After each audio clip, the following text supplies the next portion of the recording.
திரு ஸ்ரீதர் எப்படி பார்க்குறீங்க? குறிப்பாக உங்கள் மேலே நீங்கள் எடுக்கக்கூடிய சமீபத்திய அரசியல் நகர்வுகள், ஆடு மாடு போராட்டமாக இருக்கட்டும், அடுத்த கட்டமாக பனையேறும் போராட்டமாகட்டும், முக்கியமான 2 பெரிய தமிழ் சமூகங்களை குறிவைத்து, வாக்கு வங்கியை குறிவைத்து, தென்மண்டலங்களை குறிவைத்து பண்ணுறீங்கன்னு சொல்கிறாங்க.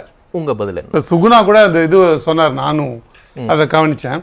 ஆனா திமுக சாதி பார்த்து வேட்பாளர்களை போடும்போது அதை பற்றி எந்த விமர்சனமும் செய்யாத சுகுணா போன்றவர்கள், ஆனா நாம் தமிழ் செஞ்சா மட்டும் அது சாதி சார்ந்து பேசுகிறார்கள். ஆடு மாடு மேய்ப்பது ஒரு குறிப்பிட்ட சமூகம் சார்ந்தது என்று சொல்லுவதையே நான் எதிர்க்கிறேன். இங்க நான் வட மாநிலங்கள்ல நிறைய பரிச்சயம் விடுவேன், தென் மாநிலங்கள்ல பரிச்சயம் இருக்கு. எந்தெந்த வீடுகள்லாம் விவசாயம் நடக்குதோ அங்கெல்லாம் மாடு உண்டு. யார் யார் வீட்டுல எல்லாம் மாடு உண்டோ அவங்க வீட்டுல எல்லாம் ஆடு உண்டு. ஆடு மாடு சேர்த்து தான் மேய்ப்பாங்க. ஒண்ணு. இன்னொன்னு, ஆடு மாடு மேய்த்தல் இழிவானது என்று ஒரு தொடர்ச்சியான ஒரு பரப்புரை பேசப்படுகிறது. இந்த மனோபாவம் எங்கிறது வேலையே, அதாவது உழைப்பில் இழிவில்லை, உழைப்பில்லாமல் இருப்பதில் வேணா இழிவு இருக்குது. அப்ப இது தொடர்ச்சியா பேசு பொருளா பேசுறாங்க. இப்போ அதற்கான தேவை இருக்கிறதா இல்லையா, அது ஒரு பொருளாதாரத்தை உண்டு பண்ணுகிறதா இல்லையா என்ற புள்ளியில இருந்து ஆரம்பிக்கிறோம். அப்படி ஆரம்பிக்கும் பொழுது அது ஒரு ஒரு மக்கள் சுயசார்பு பொருளாதாரம் சார்ந்த ஒரு நிகழ்வை தவிர, ஒரு முன்னெடுப்பே தவிர, அது ஒரு சமூக முன்னெடுப்பு இல்லை. ஒவ்வொரு பனைமரம் ஏறோம்னா, ஒரு பனைமரம் ஏறும்போது குறைந்தபட்சம் ஒரு பனைமரம் ஒரு மாதத்துக்கு எவ்வளவு நீங்க குறைச்சி மதிப்பிடாலும் 1500 ரூபாய் கொடுக்கும். அப்போ ஒரு 5 பனைமரம் இருக்குன்னா அது ஒரு விவசாயியின் வாழ்க்கைக்கு போதுமான சுயசார்பு பொருளாதாரத்தை கொடுக்க முடியும். அப்ப அதை தடுத்துட்டு நீங்க டாஸ்மாக் வைக்கிறீங்களா? இப்ப டாஸ்மாக் இல்ல, இந்த கல்லுனால பிரச்சனை, அதனால கல்லு இருக்கக்கூடாது, அதனால பணம் ஏறக்கூடாது சிக்கல் வந்து நம்ம அதை புரிஞ்சுக்கலாம். அப்ப இதையெல்லாம் சொல்ல வேண்டிய கடமை எந்த இடத்துல வர்றாங்கன்னா, கடந்த காலத்துல இது நீங்க வலியுறுத்தி இருக்கிறீங்க. இப்ப ரொம்ப தீவிரமா இதை கையில் எடுப்பதற்கு பல அரசியல் வியூகங்கள் காரணம் இருக்கு அப்படிங்கிறாங்க. இன்னொரு விஷயத்தையும் சுகுணா சொன்னதையும் கேட்கணும்னு நினைக்கிறேன். ஈழம், பிரபாகரன் உள்ளிட்ட விஷயங்களை கடந்து இப்ப அடுத்த நிலைக்கு நாம் தமிழர் போயிடுச்சு. ஏன்னா அது காலம் கடந்த விஷயமா மாறினதுனால இப்ப அதை வேற தளத்துக்கு அவங்க போறாங்க அப்படின்னு அந்த பார்வையை அதுவும் தவறு. ஏன்னா போன வாரத்துல நாங்க இங்க சென்னையில ஓமந்தூரார் அலுவலகத்துக்கு பின்பக்கத்தில் ஒரு கூட்டம் நடத்தணும், பொதுக்கூட்டம் தான் நடத்தணும். இலங்கையில கொத்து கொத்தா குழந்தைகளும் பெண்களும் புதைக்கப்பட்டிருக்குது, புதைக்குழிலிருந்து எலும்புக்கூடுகள் எடுக்கப்பட்டது. உங்களுக்கு நினைவு இருக்கும், செம்மணி இருக்கு. இப்ப செம்மணி படுகொலை குறித்து எந்த கட்சி, இங்க திமுகவோ அல்லது அதிமுகவோ அல்லது தாவேக்காவோ எந்த கட்சி நிகழ்வு எடுத்தது? பொதுக்கூட்டம் நடத்துச்சு. ஆனா நாங்க எடுத்தோம். அப்ப அப்படி நீர்த்து போகிறது இல்ல அதுக்கு வாக்கு வங்கி இருக்குது அப்படின்னு சொல்ற பேச்சை நான் தள்ளி வைக்கிறேன். அதற்கு நான் பதில் சொல்ல கூட விருப்பப்படல. மாறா ஒரு பொது சமூகத்துல இந்த கேள்வி கேட்க வேண்டிய கடமை இருக்குதா இல்லையா? அது எனக்கு வேண்டாம். நீங்க எங்கேயோ ஒருத்தர் ஆர்ஜே கர்ல ஒரு மருத்துவர் பாலியல் வன்முறைக்கு உள்ளாகி கொல்லப்பட்டா நீங்க இங்க குரல் கொடுக்குறீங்கல்ல. 2 கன்னியாஸ்திரிகள் சிக்கல்னா நீங்க இங்க பேசுறீங்கல்ல. அப்படி பேசுறீங்கன்னா இது போன்ற நிகழ்வுகளை, கொத்து கொலைகளை, நீங்க மரணங்களை கேட்க வேண்டிய கடமை இருக்குதா இல்லையா? திமுக கேட்டுதா இல்லையா? அப்ப அவர் சொல்லபடி வரேன், ஒருவேளை இது வாக்கு வங்கிக்கான அரசியல் இல்லைன்னா அப்ப நாம் தமிழர் செய்யுதுன்னா அது மக்கள் நலன் சார்ந்த அரசியலா, நேர்மை சார்ந்த அரசியலா அப்படின்னு நீங்க யோசனை பண்ணுங்க. இப்ப வாக்கு வங்கிகள்னா அவர் சொல்றது சரியா இருக்குமே, ஆனால் அதை நாங்க எடுக்கவே தேவையில்லை. அப்ப நாங்க வாக்கு வங்கி நோக்கி நகரல. இப்ப நான் திமுக சொன்னது போல நான் சொல்ல விரும்புறேன், ஆரம்பத்தில் தொடங்கி கன்னியாகுமரி வரைக்கும் தமிழ்நாடு. இதுல தென் மாநிலங்களுக்கு என்றோ வட மாநிலங்களுக்கு என்றோ மாவட்டங்கள், தென் மாவட்டங்களுக்கு என்றோ வட மாவட்டங்களுக்கு தனியா போராட்டம் எடுக்க வேண்டிய தேவை. இப்ப தூய்மை பணியாளர்கள் பிரச்சனைக்கு 2 முறை சாதி சார்ந்து எல்லாம் பண்ணல அப்படின்னாரு. பட்டியல் வெளியேற்றத்துக்காக ஒரு பொதுக்கூட்டம் நடத்தினாங்க. அந்த பொதுக்கூட்டத்துல தேவநேய பாவாணருடைய படம். அதுக்கு தேவநேய பாவாணர் ஒரு தமிழ் தேசிய அரசியலை முன்வைத்தவர். அவர் பட்டியலின உரிமை பற்றியோ அல்லது தலித் அரசியல் எதுவுமே பேசணும் கிடையாது. அவர் இந்த குறிப்பிட்ட சாதியை சேர்ந்தவர் அப்படிங்கிறது பெரும்பாலான யாருக்குமே தெரியவே தெரியாது. அவர் முழுக்க தனித்தமிழ் அது பற்றி தான் தமிழர் தொன்மை. அப்ப அந்த இடத்துல அங்க போட வேண்டிய அவசியம் என்ன? அந்த கேள்விக்கு அது பதில் சொன்னேன். 2வது, ஆணைமுத்தையும் புலவர் கலிய பெருமாளையும் சேர்த்து நீங்க நடத்துறீங்க.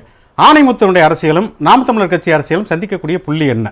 நீங்க பெரியார் இயக்கங்கள், மற்ற இயக்கங்கள் கூட ஈழம் குறித்து அதிகம் பேசியிருக்கிறது. திராவிட கழகமா இருக்கட்டும், குளத்தமுனி கோவை ராமேஸ்வரன் கூட ஈழம் குறித்து மிக மிக குறைவாக பேசியது மட்டும் இல்லாம அவர் தமிழ் தேசியமே பேசல. ஆணைமுத்தை பொறுத்த வரைக்கும் சுயநிர்ணய உரிமை கொண்ட தேசிய இனங்களுடைய கூட்டமைப்பு தான் பேசினாரு. இடஒதுக்கீடு, பெரியார் ஈவேரா சிந்தனைகளை கொண்டு இதுலதான் அதிகமாக கவனம் செலுத்திவார். அப்ப கலிய பெருமாளையும் ஆணைமுத்தையும் சேர்த்து உங்களுக்கு நாம் தமிழர் கட்சி அரசியலுக்கு சம்பந்தமே இல்லாத ஆணைமுத்துக்கு விழா எடுப்பது, தேவேந்திர குல வேளாளர் பட்டியல் வெளியேற்ற கோரிக்கையை ஆதரித்து இவர் பாவாணருடைய என்ன காரணம்? மக்கள் இப்போ ஒரு குறிப்பிட்ட சமூகத்தை ஒரு பட்டியலில் சேர்க்கிறோம் இல்ல, அல்ல சமூக நீதினு சொல்லிட்டு உங்களுக்கு நீதி கிடைக்கணும் பேசலாம். அது என்ன விதமான அரசியல்? எல்லோருக்கும் எல்லாம் கிடைக்க வேண்டும் அரசியல் தானே. அப்ப யாரோ ஒருத்தர் எனக்கு வேண்டாம், அது எனக்கு தேவையானது இருக்கு, நான் அதுல இருந்து வெளியிருப்பேன், அதை நான் வந்து இழிவாக்குறேன் யாரோ ஒருத்தர் விரும்பினால் அதே அரசியல் யார் கேட்டாலும் நீங்க அவங்க பேசட்டுங்க. அவங்க பிரிச்சு பேசுறீங்க, அதை நாங்க கலந்து பேசுறோம். நீங்க அவங்க வேற ஆட்களா பாக்குறீங்க. ஏன் பட்டியல் அவங்க அது கோரிக்கை இருக்கா இல்லையா? பட்டியல் மத்திய அரசுல இருந்து 3 முறை கடிதம் அனுப்பப்பட்டிருக்கு. இங்க ஐயா ஸ்டாலின் 3 முறை கடிதம் இவங்க கேட்கிறாங்க. நீங்க வெளியேற்றுகிறது எங்களுக்கு ஆட்சேபனை இல்லைன்னே இருக்கு. ஏன் அதை நோக்கி நகர்வு இல்லைன்னு கேட்கிறேன். பாவாணர் படம் எல்லோருமே தமிழ் தேசியம், கலியபெருமாள் அவர்களோ அல்லது எல்லாருமே தமிழ் தேசியம் நோக்கி நகர்ந்தவங்க. ஆணைமுத்து எல்லாமே ஆணைமுத்து கூட அதை என்ன சொல்றாரு அவரு? அது இடஒதுக்கீடு பத்தி பேசும்போது என்ன சொல்றாங்க? ஆணைமுத்து தமிழ் தேசியம்னா நகரல ஒரு தேசிய இனத்தோட தேவைகளையும் அதற்கு எப்படி ஒதுக்கீடு செய்யறது பத்தி தானே அந்த அடிப்படையே. அப்ப அதுல ஏன் இல்ல தமிழ் தேசியம் இல்லன்னு பேசுறாரு. அப்ப அவருக்கு ஒரு வன்மை இல்ல, அவர் அப்படி ஒரு ஆணைமுத்தோட அரசியல் டேக் பண்றதுல அவர் விருப்பப்படுறாரு. அந்த விருப்பத்துக்கு நான் ஒண்ணும் அது செவிசாய்க்கணும். தமிழாளுமை தேவேந்திர கோடாளர் பட்டியல் அந்த சமூகத்துல இருந்து மாதப்பெரிய தமிழ் ஆளுமை சாதி அரசியல். அது எப்படி சாதி அரசியல்? அந்த அடையாளம் பண்றீங்களா? ஆராசாவுக்கு இடம் கேட்ட கேள்வி உடனே பதில் கேள்வி சாதி அரசியல் தான் நான் கேட்கிறேன். இதுதான் பிரச்சனை. இதுதான் நான் ஒண்ணுதாங்க சொல்றேன். நாங்க சிக்கல் சார்ந்த நீங்க முழுசா சொல்லுங்க. சிக்கல் சார்ந்தாங்க பேசுவோம். இப்போ அரிட்டாப்பட்டி சுரங்க பிரச்சனை, அது தென் மாவட்ட பிரச்சனையா? அது அரிட்டாப்பட்டி சுரங்க பிரச்சனைன்றது தமிழ்நாட்டு பிரச்சனை. விழுஞ்சியம் துறைமுகத்துக்காக கன்னியாகுமரியில மேற்கு தொடர்ச்சி மலையில இருந்து வெட்டி கொண்டு போறாங்க.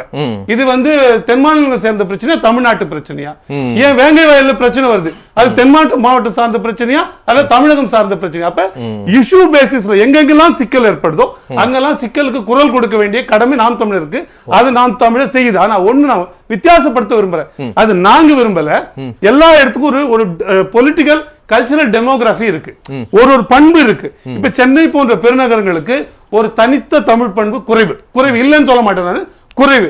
ஆனா நீங்க மதுரை நெல்லை போன்ற இடங்களுக்கு போனா நிலம் சார்ந்த சிக்கல்கள் உருவாகுதோ அதை பத்தி சிந்திக்கிறவங்களுடைய எண்ணிக்கை கூடுதல். அப்படி இருக்கும்போது தமிழினம் சார்ந்து அரசியல் எடுக்கிற நாம் தமிழருக்கு அங்க மற்ற இடங்களோட கூடுதல் புள்ளிவிவரங்கள் தான் சொல்றேன். தமிழகம் பூரா சீரா வாக்கு வங்கி இருந்தாலுமே அங்க சற்று 1 விழுக்காடு 2 விழுக்காடு கூட இருக்கிறது காரணம் நிலமும் வளமும் தமிழ் தேசியமும் தமிழர் உணர்வும் தமிழர் உரிமையும் சேர்ந்த சிந்திக்கிற மக்கள் உள்ளூர் மக்கள் இருக்கிறதுனால அது கூடுதலா இருக்கு. இது நோக்கம் அப்படின்றதுல பிரச்சனையை நோக்கி நாங்க நகர்றோம். அதை அட்டன் பண்ண வேண்டியது, அதை கேட்க வேண்டியது, மக்களுக்காக குரல் கொடுக்க வேண்டியது ஒரு கட்சியோட கடமை. அதை செய்யறோம். அதோட பை ப்ராடக்டா, அதோட விளைவா மக்கள் நாம் தமிழ் கட்சி நன்னடத்தை காரணமாக வாக்களிக்கிறாங்க. அதுதான் குறிவைத்துங்கிறது ஒண்ணு இல்லைன்னு நான் சொல்றேன். அப்படி இவர் சொல்றது அரசியல் கட்சின்றது வேற, அப்போ அரசுன்றது வேறன்னா அப்ப அரசியல் கட்சியா இருக்கும்போது ஒரு பேச்சையும் அரசான பிறகு ஒரு பேச்சையும் திமுக பேசுமான்னு இருக்கு. இதையே தான் எடப்பாடி பழனியார் செய்த சாமி அவர்கள் செஞ்சப்ப என்ன சொன்னாங்க? முதுகெலும்பே இல்ல அவருக்கு அப்படின்னு பேசுறது அவங்க தானே. அப்ப அவருக்கு முதுகெலும்பு இல்லைன்னா இப்ப இருக்கிற ஐயா ஸ்டாலின் அவர்களுக்கு ரப்பர் துண்டான்ற கேள்வியை நம்ம கேட்க வேண்டிய தேவை வருது. இப்போ நம்ம தனிமனித தாக்கல் இல்ல அவருக்கு முதுகெலும்பு இல்லைன்னு பேசப்படுறாங்க. நான் ஒப்பீடாக இவர் கேட்ட கேள்விக்கு நான் பதில் சொல்றேன். இப்போ தாவேகா கிட்ட நான் சொல்றேன். இப்போ ஒரு திருமணத்துக்கு போக முடியலன்னு வச்சுங்களேன், ஒரு மூத்தவங்க இருக்காங்கன்னு வச்சுங்க, வர முடியலப்பா கொஞ்சம் வாப்பான்னு வீட்டுக்கு கூப்பிட்டு வாழ்த்தி அனுப்புவாங்க. ஒரு துக்கம் நடந்துச்சுன்னு வச்சுங்கன்னா எவ்வளவு மூத்தவங்களா இருந்தாலும் நீங்க வரவழைக்க முடியாது, நீங்க தான் போகணும். அப்ப அந்த விதத்துல தாவேகா தன்னுடைய கடமையிலிருந்து தவறிடுச்சு நான் அப்படின்னு பாக்குறேன்.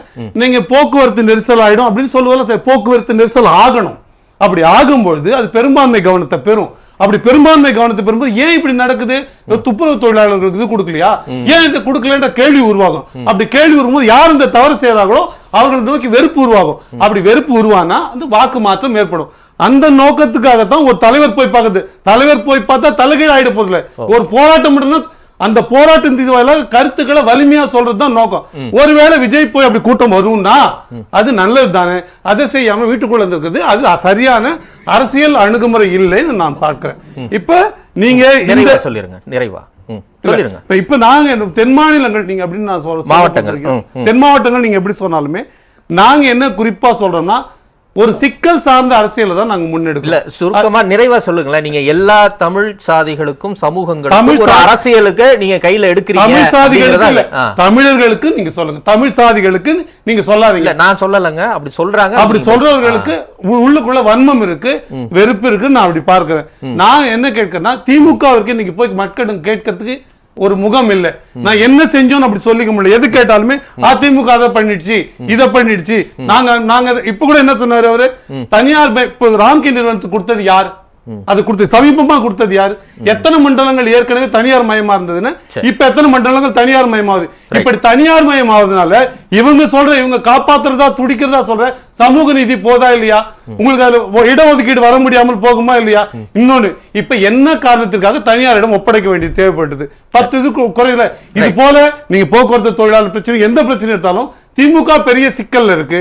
அது எந்த தென்மாநில மாவட்டங்கள்ல தமிழ்நாடு திமுக பெரும் சிக்கல் சந்திக்க பார்க்கலாம்.